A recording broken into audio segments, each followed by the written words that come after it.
Hey everyone, welcome back. In this video, we are going to check how to fix the Instagram share list bug when sharing posts or reels. If you're new here, hit the subscribe button for more helpful tutorials, and I'll show you the simple steps.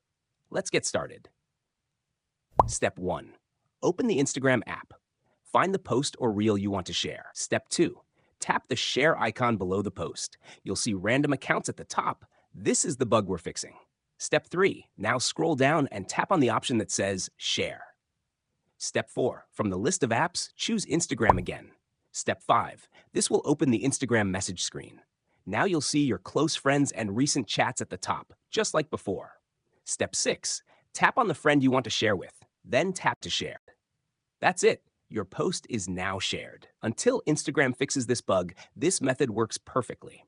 And remember, always keep your app updated to avoid these issues in the future. If this video helped you, give it a thumbs up and subscribe for more simple tips. See you in the next one.